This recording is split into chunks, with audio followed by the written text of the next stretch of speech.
ब्रह्मा, विष्णु और महेश तीनों को सभी देवी देवताओं में श्रेष्ठ माना गया है। आपने सुना होगा कि भगवान विष्णु 4 महीने के लिए सो जाते हैं।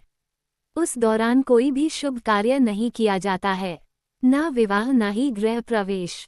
4 महीने सभी शुभ कार्यों को निषेध माना गया है। मान्यता के अनुसार इन 4 महीने भगवान विष्णु सोते हैं, जिसके कारण ऐसा होता है। आज हम जानेंगे कि आखिर क्यों भगवान विष्णु को इतने लंबे समय के लिए सोना पड़ा, या फिर उनके 4 महीने सोने के पीछे क्या रहस्य छिपा है। जानेंगे इससे जुड़ी पौराणिक कथा के माध्यम से। कब सोते हैं और कब जागते हैं भगवान विष्णु। मान्यताओं के अनुसार भगवान विष्णु हर साल आषाढ़ मास की शुक्ल पक्ष की एकादशी से का मास की शुक्ल पक्ष की एकादशी तक 4 महीने के लिए सोते हैं।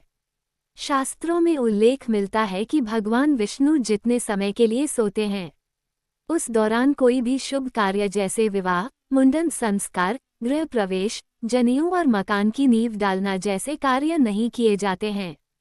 पौराणिक कथा के अनुसार राजा बलि ने तीनों लोकों पर अपना आधिपत्य जमा लिया था, जिससे घबराकर इंद्रदेव भगवान विष्णु के पास पहुंचे और बताया कि राजा बलि ने तीनों लोकों पर अधिकार पा लिया है।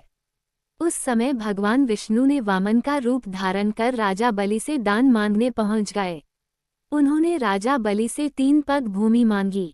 2 पग में भगवान वामन ने धरती और आसमान को नाप लिया और राजा बलि से पूछा कि तीसरा पैर कहाँ रखें, तो उन्होंने कहा कि मेरे सिर पर रख दीजिए। इस तरह भगवान विष्णु ने वामन का अवतार लेकर बलि से तीनों लोकों को मुक्त करवाया और देवराज इंद्र का भय दूर किया। वहीं राजा बलि के दानशीलता और भक्ति भाव से प्रसन्न होकर भगवान विष्णु ने वर मांगने के लिए कहा। बलि ने भगवान विष्णु से अपने साथ पाताल चलकर हमेशा वहीं रहने का वर मांगा। भगवान विष्णु बलि के साथ पाताल लोक में रहने के लिए चले गए। विष्णु के पाताल जाने से सभी देवी देवता और माता लक्ष्मी चिंतित हो गए। माता लक्ष्मी ने भगवान विष्णु को पाताल लोक से मुक्ति दिलाने के लिए एक चाल चली और एक गरीब स्त्री का रूप धारण कर राजा बलि को राखी बांधी और भगवान विष्णु को छुड़ाने का वचन मांगा। वहीं भगवान विष्णु अपने भक्त को उदास नहीं करना चाहते थे, इसलिए उन्होंने राजा बलि को वचन दिया कि वह आषाढ़ मास की शुक्ल पक्ष की एकादशी से कार्तिक मास की शुक्ल पक्ष की एकादशी तक यानी 4 महीने पाताल लोक में निवास करेंगे। इसलिए ये 4 महीने भगवान विष्णु योग निद्रा में रहते हैं। वहीं वामन रूप में भगवान विष्णु का एक अंश पाताल लोक में रहता है।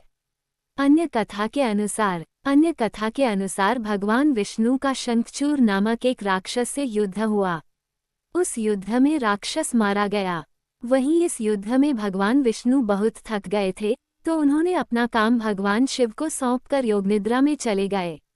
इन 4 महीने भगवान शिव ही भगवान विष्णु के पूरे कार्य देखते हैं। ऐसी ही और जानकारियों के लिए मेरे चैनल को सब्सक्राइब जरूर करें, लाइक और शेयर भी करें। जय श्री हरि।